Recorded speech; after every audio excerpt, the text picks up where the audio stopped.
Oh, this is wonderful. Thank you, Brooklyn. This is a beautiful place. Look at this place.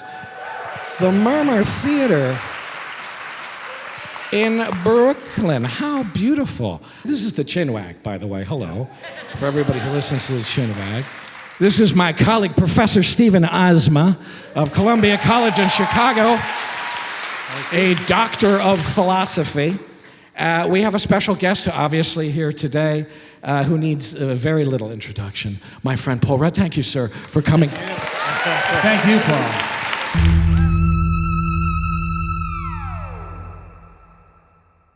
So we are here. It's getting to be spooky season, we figure.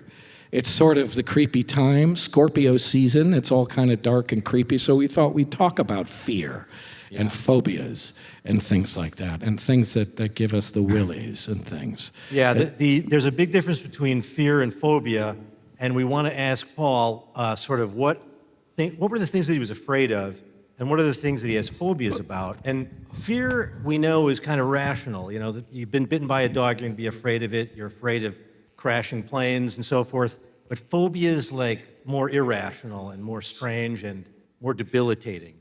So I'd never even thought of the difference, doctor. Thank you. Already learned something. Do general fears ever morph into phobias? I sometimes think about when I was young, I had really intense fears. They can start as a normal fear, but then it sort of spirals out of control and you can't stop thinking about it. And you used to be able to function in your life, but then the clown thing means the clown thing. Oh shit, the clown thing. But my question is, if you're that little, how can you tell? You don't know if it's rational. You're not thinking to yourself. It's always irrational when you're that little, right? I was very afraid of bugs when I was a kid. And I mean, to the point that anything I even felt looked like a bug made me just shit my pants. And I had to be, and actually one time, I didn't shit my pants, but I had to be slowly lowered into a warm bath in order to relax my body. Because I got into a kind of rictus of fear when I saw something on the ground. It wasn't even a bug. I don't know what it was, but I thought it was a bug. So at that, okay. But at that point, you don't know. I mean, at that point, it's always irrational, kind of, when you're that little. Yeah, the first two dreams I think I can never really remember. My first memories of nightmares, one involved somebody like a skeleton kind of thing. It was very, very tall. Right. That was hanging at the edge of my bed, which sounds scary as I describe it. Yeah. And then the other one I had was I was at a grocery store and my mom was buying a carton of eggs, or there was a carton of eggs going through the aisle, and I knew that I couldn't turn the carton of eggs over because on the underside was Frankenstein's face. On the underside of the carton of eggs. So I was like, I'm not touching it. Was this a recurring nightmare? That was not a recurring nightmare. I did have a recurring nightmare. The recurring nightmare always happened in a grocery store, actually. Interesting. And I understand why I had that recurring nightmare, which was when I was in first grade. I was invited to a birthday party. This kid, Curtis, and his mom took all the boys from the class to a park, and we were all playing, and I was like, they had an old caboose, like a train I'm playing on. I was looking around, I'm like, where is everybody from the party, all my friends? And I realized like no one was there. Oh, wow. And I don't know anybody. And then I started crying. Yeah. And some nice woman came over to me and said, is everything okay? I said, I was at a birthday party and everyone left. And so she was able to, she called my mom. My mom then called the woman who was having the birthday party for Curtis's mom, who realized they just left me there. And so she came back, picked me up, and like, Dad came back. They took me back to the party, and I got to have cake. And I was like, okay, I'm okay. And all the kids were like, how are you doing? That's insane. And then that night at about 3 a.m, I woke up panicked, crying that I had been left at a park. And my mom called Curtis's mom at 3 a.m, and she said, I just want you to know that it's my son just woke up crying, and because he had a dream that he was left in a park, and I just want you to know we obviously woke up. So every time he wakes up crying from this dream, I'm going to call you, and and let you know because you made this happen. And she did that. That's my mom in a nutshell. But I used to have a dream then where I would go to the grocery store with my mom, and I always got left there. And I would see her. I remember looking out the window and seeing the car drive away, and I'm like, great, now I'm gonna have to sleep at the grocery store. Wow, that's intense. That was a recurring dream. That's intense. Why the grocery store? I wonder. Well, it's when you're 5, your world is the grocery Yeah. store. I mean, there's not many well, other that's what I mean. places. Everything can be menacing. Even the grocery store can be menacing. But It's I creepy. had, around that time, I had fears that were so intense that in my room, I mean, I think the first kind of incarnation of it is I had 2 paintings on my wall. They were black velvet paintings.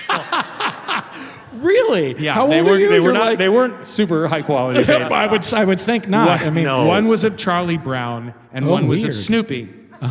And the one of Snoopy was okay because it looked like Snoopy. Oh no. But the one of Charlie Brown didn't really look like Charlie Right, Brown. he just like Uncanny. mutant Charlie Brown. Yeah, and I found that terrifying. So that first thing was like, you got to take the picture of Charlie Brown out of my room, give it to my sister, put that one in her room. She's 3, she won't care. And it's like, I know we're splitting them up, Snoopy and Charlie Brown. But then eventually that was like, okay, now you got to get rid of Snoopy. Now you got to get rid of the desk that's in the corner of my room because it's making weird shadows. And then it turned into a phase where I had to have every single thing out of my room, and I only had a bed. Everything was empty. Really? Just empty. I was it was like a cell. like, like And that was better. Yeah. and then it started me on a tear, truly a tear of really intense fears. And I think that, you talked about the clown fear. Did you have that as a child? I had a clown fear. I think I had a fear of toys and just things that didn't look right. It's the uncanny thing. It's like Uncanny. that thing of Charlie Brown. It didn't What's look that? like Yeah, totally that's look like saying Charlie uncanny. Brown. And I loved the movie Close Encounters of the Third Kind. Yeah. And I mean, I really loved it. And I was a little freaked out, but I was okay at the end with the the guy that comes in. yeah. And it was because it's like I could tell it was Guy in a- it was like right, it wasn't real. electric and Yeah. but all of the little Martians that came out, Yeah. and they were all in shadow. Yeah. I thought that was a little unsettling. Yeah. I had a book that had about Close Encounters, and it had pictures. You could see what all the other ones looked like. Weird. Oh, up close. But up a little closer, a little bit in more detail, and they were just terrible costumes. Yeah. Of like kids in these things, Right. but the eyes were sewn on, and that Did that freak you out more? really freaked me Right, out. yeah. I got very scared Yeah. about that. Yes. And then it really culminated. Not that long after that, I was at a drive-in movie theater seeing a double Always. bill of Smokey and the Bandit and Hooper. Oh, Nice. classic. Excellent. Fantastic. Burt Reynolds, Yeah. double whammy. Yep. And in between, they showed previews, and I remember watching. They had a preview for a movie called Magic. Oh, God. yeah. Okay. Anthony And Hopkins. with Anthony Hopkins, and it came on. I'm like, Yeah. ooh, I don't like the way that puppet looks. Yeah, that's right. And I'm like, oh God. And then I turned around. I went, and my mom, who said, it's okay. You don't have to watch it. It's fine. I'll tell you when it's over. And I did it. I went back. It was over. I didn't look at it again. And I think I woke up again that night thinking about it. And a couple weeks later, I was in my parents' room watching Barney Miller on a small black and white TV. And I'm just on the bed. They're downstairs. And all of a sudden, it was a commercial. And then, Hocus Pocus. And they had the puppet's face. He was talking. And I went, oh, I ran downstairs and was so scared that I saw it. And my dad said, well, all right, we'll go up and at least turn off the TV if you're not going to stay up there. And I'm like, there's no way I'm going back up there. and so he was mad. I can't calm down. I am crying, and I see a magazine of like Newsweek, and in the corner of Newsweek is a little picture from Close Encounters of just the boy Barry who opened the door, and you could see the orange outside of the lights, and that just triggered me to remember the things in the magazine, and I got so insane that my mom slapped me across, had to slap me snap out of it. snap out of it, and then the next day took me to a therapist. Holy cow. Yeah. You were spiraling. Spiraling. Yeah.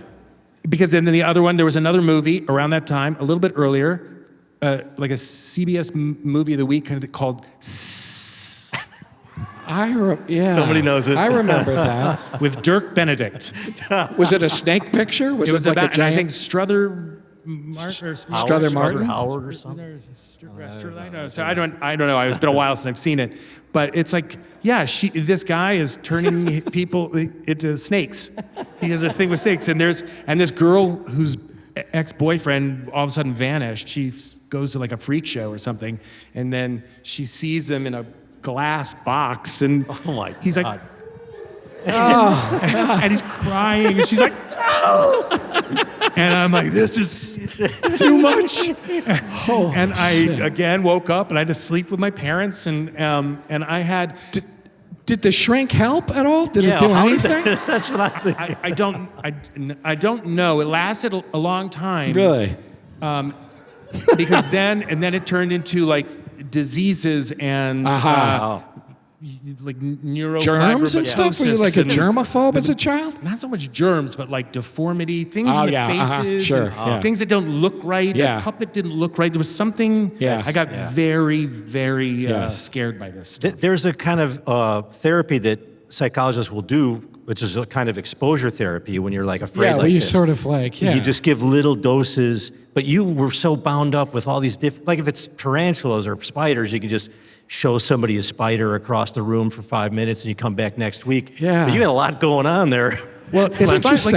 Like the exposure therapy is fascinating because, like, what do you do with the clown phobia Right. if it's exposure therapy? Yeah, I you guess- lock somebody in a room with like 3 clowns for 8 hours, and you just One fucking balloon, you shove 2 them in a clown car, and that's it. They just let them get driven off. There is something. There must be is something some way you deal with that kind it. of draws you to it. You know, I would.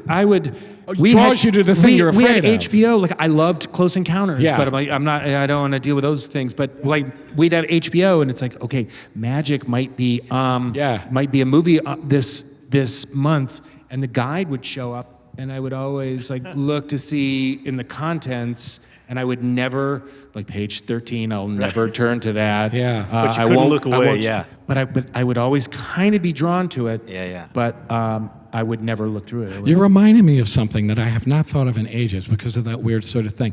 I Dream of Jeannie, the show I Dream of Jeannie.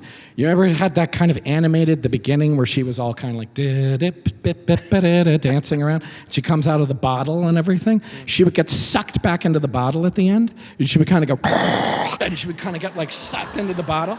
It scared the shit out of me when she would get sucked into the bottle. And but I would wait for it every time, just like any second she's gonna get sucked back into the bottle. And it was fucking terrifying to me.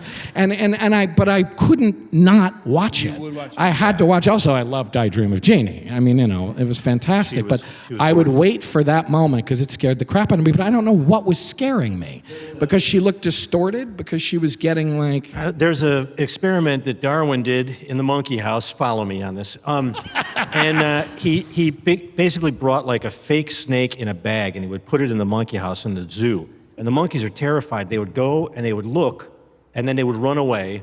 But then they would slowly all come back and keep looking and then running away. So there is something like you're repulsed by it and afraid, but you're also attracted to it. That's it seems to be fascinating. part of the. Do you think it just stems with a desire to conquer our fears? It might be. Yeah, I don't think anyone knows exactly. Or but is it like releasing something chemical in our brains that we yeah, kind of it's like? a thrill ride for the brain. Yeah. Like it basically releases all this.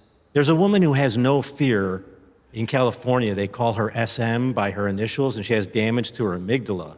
And you can take her to a haunted house, and she gets aroused. Aroused. Oh, is the whoa, wrong- wait, hold whoa, on. whoa. That's the wrong word. She gets excited. Or the wrong haunted house? but she's not afraid. She's excited, but she's not afraid. So there must be something in the brain that like is both drawing you to it and also making you think like this could kill you, be aware of it, and that it's adaptive so you survive better. Like this shit can, if you err on the side of fear, you're gonna live longer. And so that's may have evolved that way. She has no fear of anything. Like just nothing. Yeah, she would like walk down alleys and get, like in all kinds of trouble because she has no sense that this is going to be dangerous. That's so weird. I'm always like heights. I recently just went up. I had to go up. We were in Italy and we went up in a tower to go look at the top of it. And my girlfriend was getting freaked out. And I thought, is there anybody who is really completely okay? I mean, it seems like it's a very small number of people who are generally not afraid of heights, because I feel like everybody's a little afraid of them, right? I mean, like, who's okay with sharks, really? Like a small group of people are okay with sharks. It's not like everybody's okay with it. So it's strange. How are some people not? I don't get it. Did you see that movie Free Solo? No, I haven't, but that's the guy who can climb those fucking Alex things. Honnold has, I thought the most interesting part of that film was when they were looking at the study of his brain.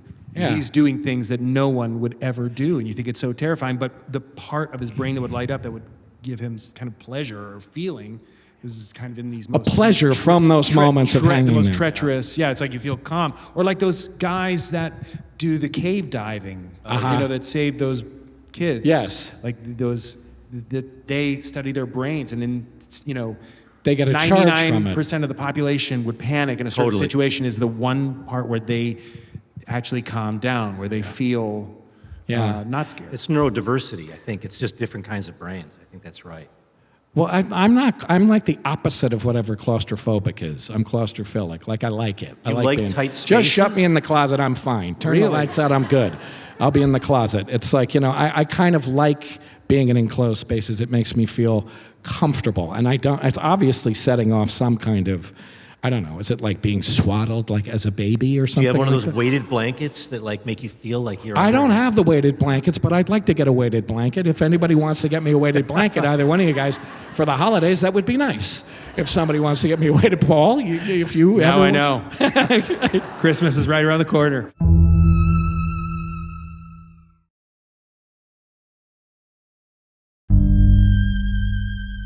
Have you ever had to do like a facial cast? I love it.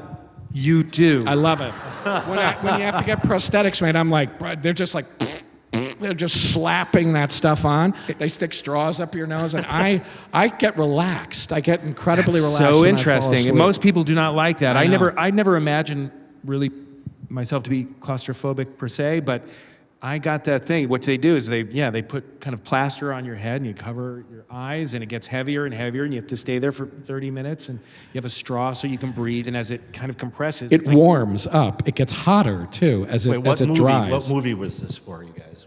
I had to do it for a movie called The Shape of Things. Shape of Things.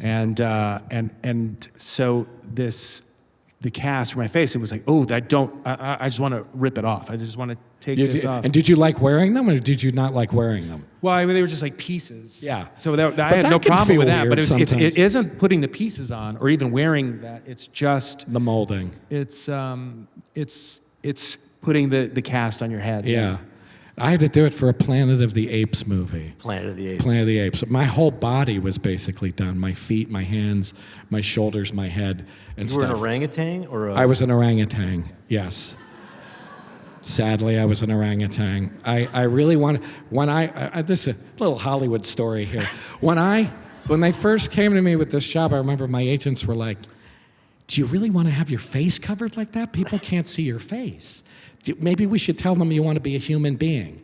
And I was like, if you tell these fucking people I want to be a human being in the Planet of the Apes, I'll fire all of you. I was like, who wants to be the human being? Who wants to be Charlton Heston? Nobody wants. Who wants to be the human? But I was supposed to be an albino gorilla, but for some reason that didn't work out, and I had to be an orangutan, which was okay, And they were like, your face actually suits an orangutan more. And I was like, thank you very much. But and it was okay. And I was the comic orangutan, so that was okay. I got to do the But I loved wearing them. actually. I never wanted to take them off. I was like, there's those days you get called in and they put you in all that shit and they don't use you. I was happy as a clam. I didn't give a shit. I just wanted to stay in the stuff. I was like, can I stay in it all the time? But what's interesting is it's kind of exhausting to wear. It's tiring, actually. It's like you feel it on your face and stuff like well, that. it's interesting you said the swaddling or the compression. Yeah. I just thought of this thing that when I think I was about like 3rd or 4th grade, I was riding my bike. I went over to my friend's house to see if he was just there to kind of like, if he was around, he wanted to play, and I rode my bike to his house. And he wasn't there, but his little brother, Traymon, was in the Traymon? Traymon Stampley. Sam Stampley was gone, but his little brother, Traymon Stampley, who was about this big, was at home. And so I'm like, how's it going, Traymon? He's like, it's good. Like, what are you doing? Nothing? You want to play? Okay. What should we do? He goes, you want to do this? And they had a couch, like a pull-out couch, like a sofa. And he goes, sometimes it's fun to get in and then fold up the couch and then put the couch back in. No. You want to do it? And I said, okay. So I got in the bed and he folded it up and he put it in. And I'm like, Mom.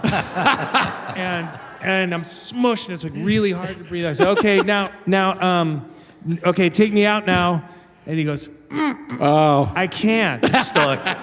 Because he was super small. And he goes, I can't, it's too heavy. And I'm like, well, How old were you?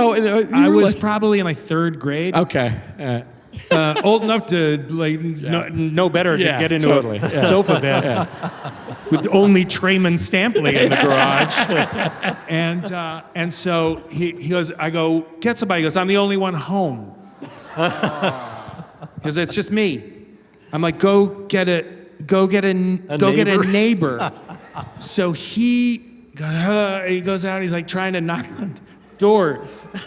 Meanwhile, I'm like, there's a little crack of air in the corner, and I'm going, That's true, could you breathe? Are they trying to get my mouth to the thing? And I'm in it for like 5 minutes. Traymon's not coming back. He can't find it. And he comes back. He's like, nobody's next door. And now I was starting to realize, like, I don't like this, Traymon. Yeah, Traymon. When's your mom? He goes, my mom is home, but she's sleeping. Oh! And I said, go wake her up. And he said, she told me not to wake her up. Oh. I'm like, Traymon, go wake her up. She's gonna get mad. Like, wake her up. So he goes up, and then I'm waiting there for another 30 seconds, and all of a sudden, whoosh, flew out of the thing, and Traymon's mom opened it and started screaming at him. She goes, I have told you so many times, Traymon, like that apparently he'd done that before. Not to do it. And, Unbelievable. and maybe that started my fear of being close. Maybe 'cause that I don't kind like of the fear. mask. Yeah, I wonder if it has that kind of starting point, some of those things like that, if it's just that kind of shit. It's astonishing we're not dead with all the things all the crazy shit that happens. It absolutely is. Absolutely crazy. No, I remember actually rappelling off the back of a football stadium because in the middle of the night, high as a kite, because my friend said, this is going to be fun. This is going to be awesome. Rappelling off the back of a football stadium? Yeah, and I had Why? never rappelled before. He's like, just hold the rope here. It'll be fun. Oh, I know. I had somebody do that to me. I had somebody, I was in college, they were like, we're going to go out with the rock climbing club. You want to come? And I was like, yeah, sure. And I've never climbed anything in my life. I mean, it's like, and so we went out and did this sort of easy little climb, and then easy enough. I was like, okay, I can make it up there like this. And I got to the top, and then they were like, now you got to rappel. Now you have to, and I was like, what does that mean, rappelling? And they're like, you just kind of run the thing up between your legs. I'm like, the rope goes between my legs. And they're like, now you just lean out. And I was like, fuck this, no way, I'm not doing this. And they were like, no, all you have to do is trust yourself. I was like, I do not trust myself. Yeah. You don't know me. I don't trust myself at all to let myself down easily. Anyway, they had to kind of tie the thing under me and lower me down, which was humiliating, but much better than me fucking killing myself. But I hate that kind of thing where people just assume you can do something like that. Well, but we were talking backstage about the childhoods we had were much more dangerous, we think, than kids nowadays. Does that sound right to you guys? Like, I wonder if it's actually, I mean... no seatbelts, No speed bumps? Is that what you said? No seatbelts. No seat belts, that's true. Things just didn't have seat belts, I don't think. And you wandered around. You were free range, like, and got into all kinds of trouble. Yeah. Now, kids, like, everybody's too afraid. I get it. There's reasons for that. But are parents overly frightened? Are they having a phobia about their kids' safety? Are we overly thinking it? Or, is it a more dangerous time? It's an interesting question. Or the way we just even kind of, I don't know, with the whole seatbelt thing, and we would drive in the car, and behind the back seat, we used to call it the shelf. And my sister would sleep on the back seat, and I'd get up on the shelf behind the glass, and I'd just go to sleep. And so if anyone's driving behind us, there's just a kid in the back window of the car. But it's like, that happened. It's like, oh, if you slam on the brakes, it's like, well, that's what I know. Totally. My sister. The number of times I got catapulted over the front seat because I'd be hanging over the front seat, yakking at my mother, who's like smoking out the window and driving, and I'm like, and she would hit the brake, and I would fucking catapult over the front seat and land down in the footwell because, I mean, insane the shit that would go on, absolutely insane. So that clearly, it makes total sense that is dangerous. My parents smoking cigarettes, like windows, like smoking all rolled up. And it's all like, okay, this isn't safe. But then I really wanted to play football, and my mom said, no, you can't, your bones are growing. And I was not allowed to play football. So certainly she was protective in some ways, but in other ways, it wouldn't even cross your mind that that might be dangerous. Well, I lived in China for a while, and I would say this is maybe 10 years ago, and there it felt like, now it's probably different, but 10 years ago it felt like the 1970s here. Everything, there was no sort of government control on any, and this is not a good way to live because you don't know what's in your food, you don't know whether, at that time they were like, is the baby milk safe formula to feed kids? So I get it, we're living in a much better and a safer world, but also my son, he's never been in a fight, and maybe that's good, but I also worry, like, maybe it's good for your character to sometimes get in a fight when you're little. Fighting? Right? It wasn't good for my character. I fought a lot. I used to fight, which astonishes me when I think about it, that I fought a lot, because I'm such a coward now. I mean, I'm a terrible coward. I think you'd be a scrapper in a fight. I was not scrap. I mean, I wouldn't start the fights, but if somebody wanted to fight, I was fine with it. God, I wish I was you. That's so cool. I guess it was, but it was like I just wasn't afraid to do that. That's what's weird. Like I was terrified of bugs, but some things I wasn't afraid of at all.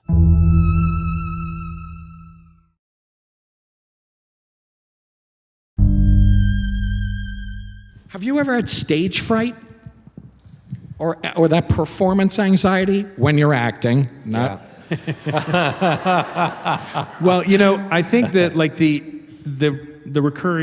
other recurring dream that I have, that I will still have, which is, I think almost all actors I've talked to have had, is it's opening night, you're doing a play, and it's like, oh my God, I've never even read the script. I have to memorize the entire play, and I have an hour, but I don't even know what, and it's gonna happen. I'm going on. Or you get the script and it's like huge, it's endless, and you're like, there's no, how am I going to do this? And so there's like that kind of panic.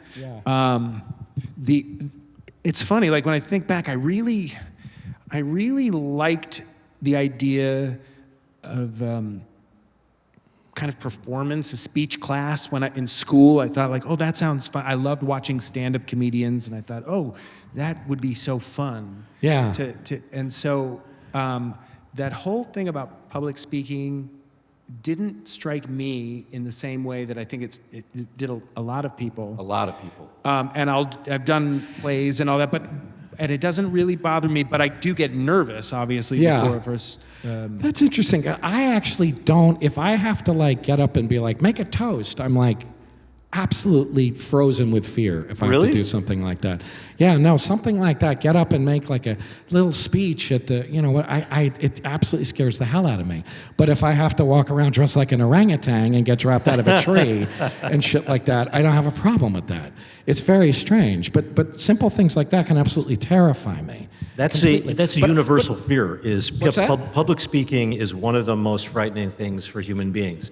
It's a like general sort of phobia it's for people? spiders, snakes, the dark, and I think public speaking is like Public right after speaking.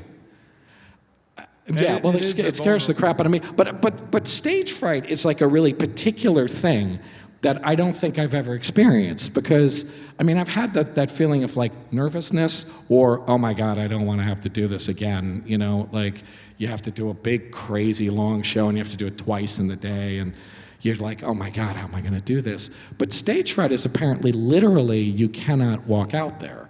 Right. You literally cannot stand out there. And that's a really strange thing, and I don't understand what it is either. And some great actors like suffered from it. Laurence Olivier and shit like that. But he couldn't go out there. But you've never had that kind of thing. I also think it's with him clearly was it probably went in phases where it just kind of kicked in at some point, right? I mean, he didn't have it all the time. Yeah. It was like didn't it happen like in the middle of his career? And It then did. He I think it happened in the somehow? middle of something. Yeah. Whereas I always actually kind of found when something went wrong or something, or I went up on a line, it kind of excited me. I got kind of excited that something gone wrong, and it suddenly makes the whole thing feel new again, or something. You know what I mean? It's like it reinvents it. It's funny you said it because I happen to have some research here. I did some research, and you just reminded me with public speaking. I have a list of different phobias here. Oh, let's hear them. But there's some of them are really. Wait, Paul. But wait. this one is interesting. Paul, what is your phobia? Which one? I have my Yeah, your personal phobia. Right now, do I have a phobia of any kind? Yeah, I don't do you? really know that I. Well, I'm not fond of dogs, but I'm not phobic about dogs. I think you're looking at me. Yeah, you're looking at me. Everyone like, in there's like, I know. and really? Everybody's going to be like, that's the most un-American thing I could say. I realize, and it's controversial, but I'm not. If there's something I still feel, I'm not phobic about them, but I'm not hugely comfortable around dogs.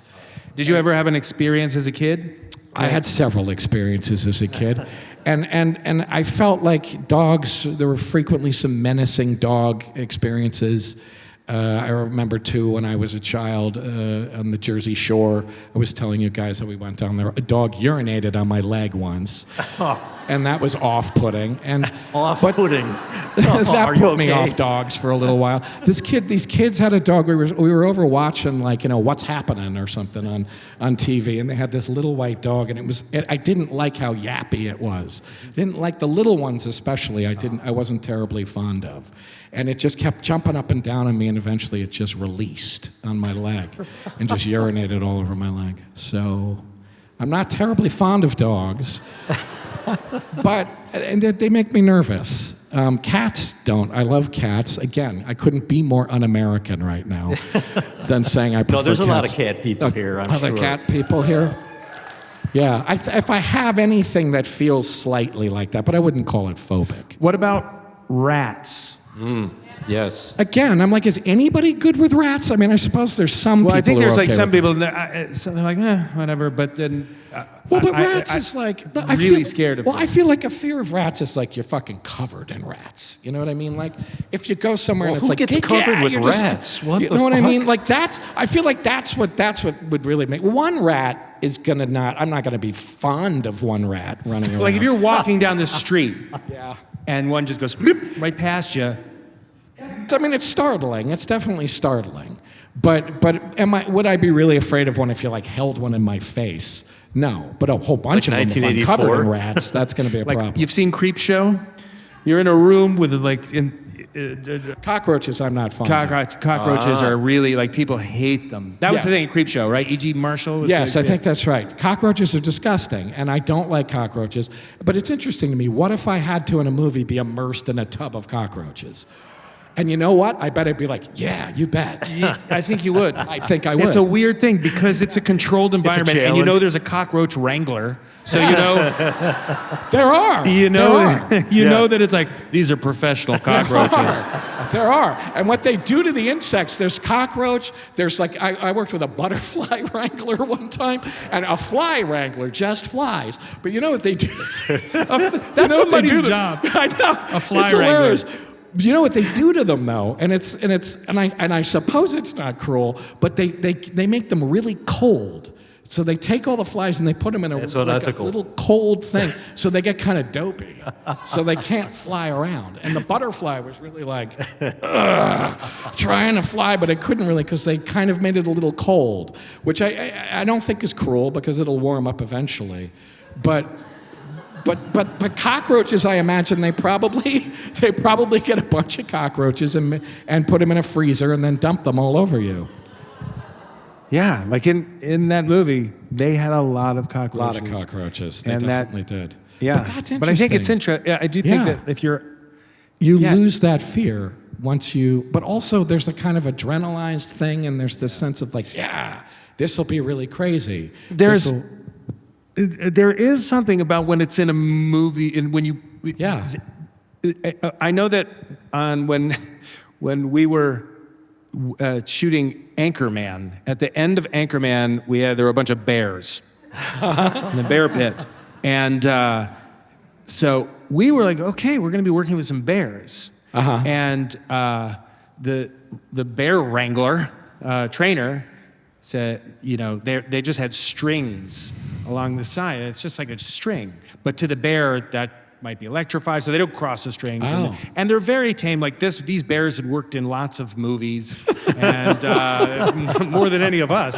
Probably. And I remember the trainer said, like, you guys they've been in this movie. This is like Channel Ben, and this, and it's great. They know exactly. They're not going to cross these lines.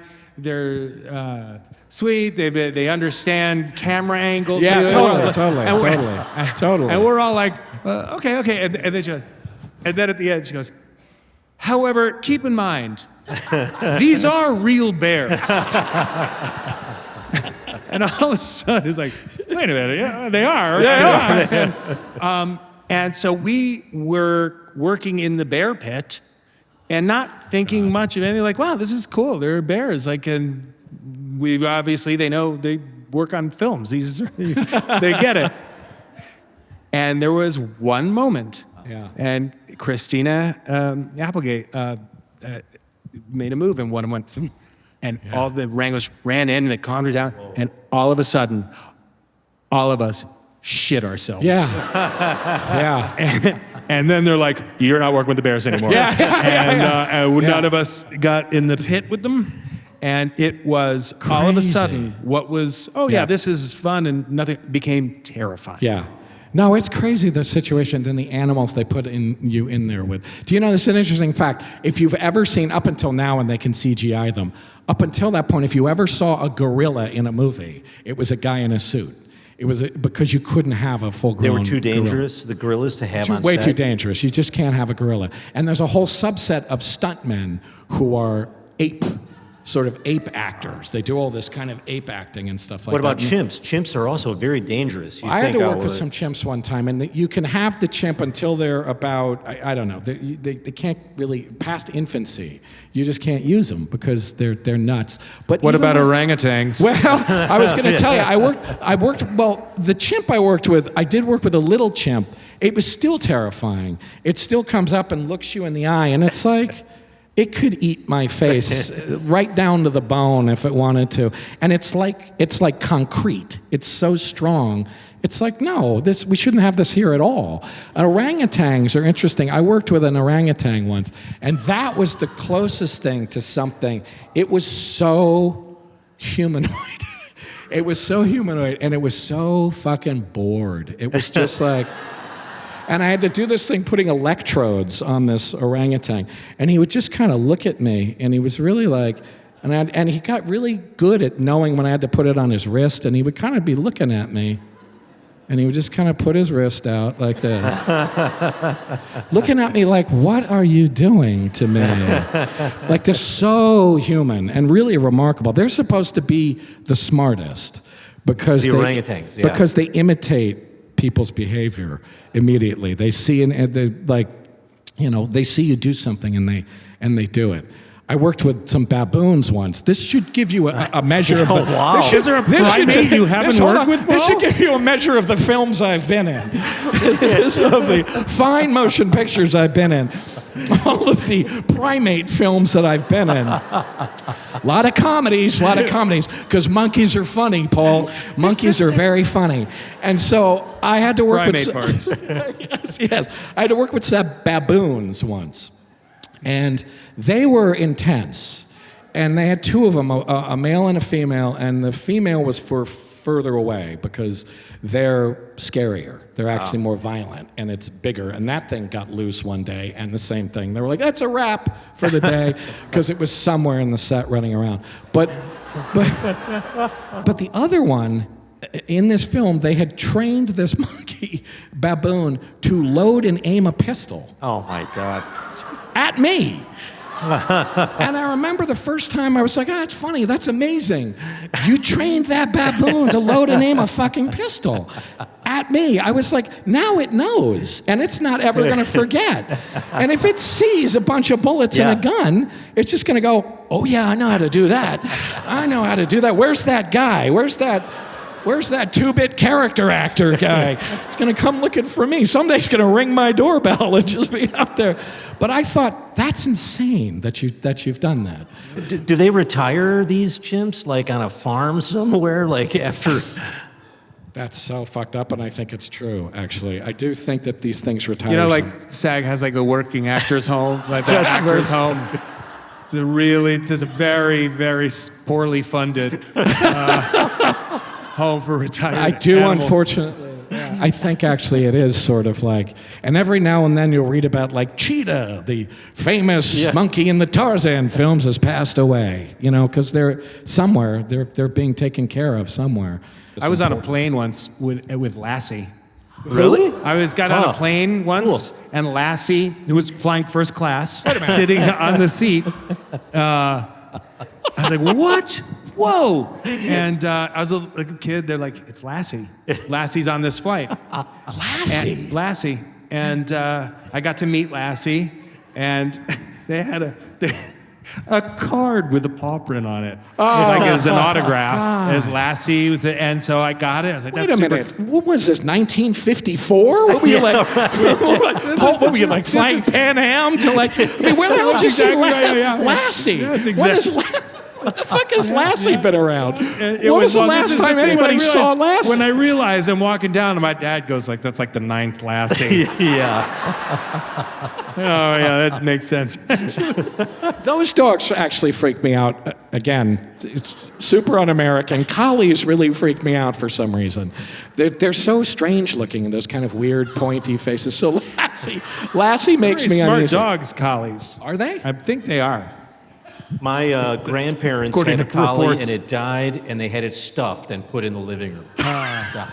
The whole thing of stuffing the pet is.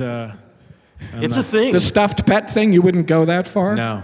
You No. wouldn't do that? Nobody would do Didn't that? Barbara Streisand clone her dogs? Come on, really?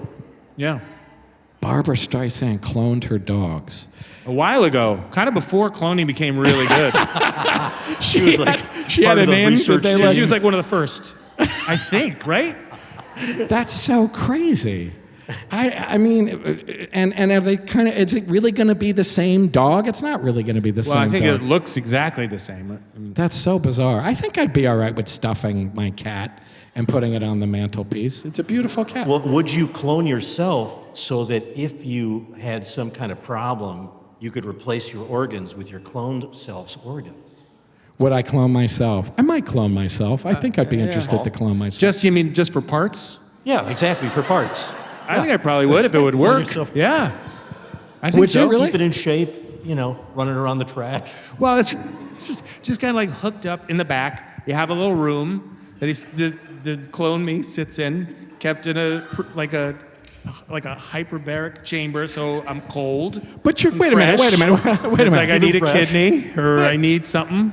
Wait a minute. Get it out of clone That's me. what I'm saying. But your clone has to grow up, right? I mean, it's not like Invasion of the Body Snatchers. Your clone just doesn't like come out fully formed and it's you, right? So what's the point to Young getting the clone? Oh, yeah, would it? Because what am I going to get, a tiny kidney? A baby, No. a baby you. Would you have a baby? A baby? You'd have one of your own baby kidneys. Exactly. That's so it's true. like You would have. I would have to wait for the clone to grow up. What would be the point of that? It wouldn't. That doesn't. There's no point to it. It's Wouldn't a you stupid like idea, to- Steve. It's a stupid idea. Cloning Okay, all yourself. right. Don't do it, Steve. Don't Okay, do it. You have to fine. wait years for the kid I'm just to grow trying up. to share a little wisdom here, but fine.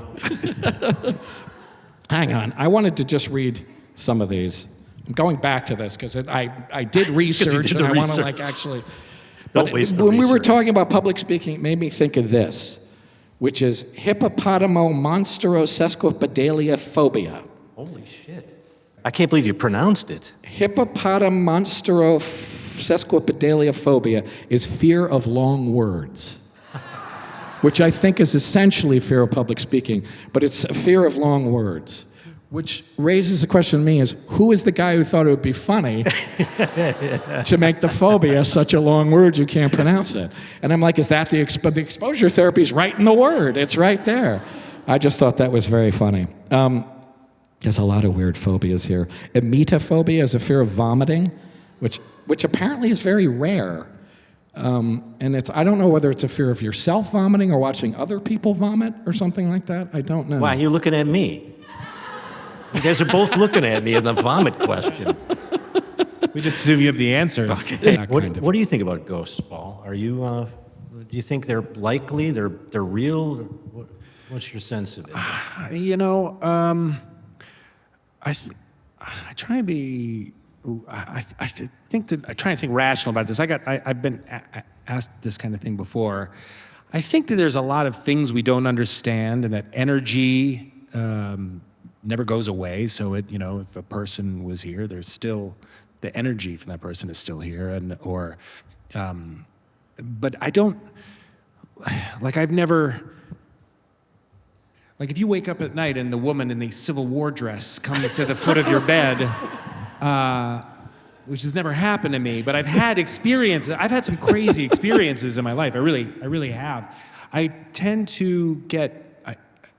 I think I tend to veer more scientific. More Like what's the skeptical. scientific Yeah. reasoning behind them? I do think there are many things in the world that we just don't understand and probably won't understand. That's our whole show. Is all the shit we don't understand. It's all the shit we don't understand. And So, but what you're kind of saying is like, at some level, energy is indestructible. At some level, something always survives. There's something. well, that can't yes, be. and so that's true. That's obviously true. But I've had you could write down to the Ouija board thing too. I've had very strange. You've done the Ouija board thing a lot. Do you? Not a lot. But I mean, there are certain things that have happened, and there are certain things that happen to me that I just hate. I hesitate to go into because it's really crackpotty, weird stuff. But I was like, well, what's the explanation for this? Yeah. And I don't understand what the explanation could be. And I don't know if anyone could really describe what that is. I think our brains are powerful. We can conjure and... Yeah, well, we were talking about that, about like your imagination is vast. People's imaginations are vast. what and our able to- brains are capable of, when it comes to channeling or, writing things out on paper. What you can convince yourself that you actually believe. I mean, it's like you can. We were talking about stage about how malleable people's minds are, how easily people can convince themselves of things or be convinced of things, is vast, infinite a power to mold people's minds. Yeah. I got very serious, Paul. This is the most serious you and I have ever been with each other. We are chin wagging. Yeah, That's it. very Serious much chin so. wag.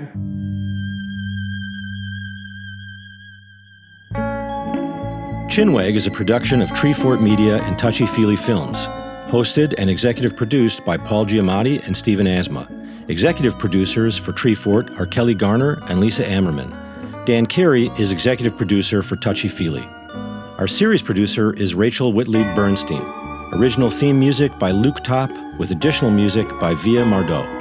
Oscar Guido is our executive in charge of production. Tom Monahan is head of audio for Treefort. Animation created by Alex Sokol. Editing and mixing by Jeff Neal.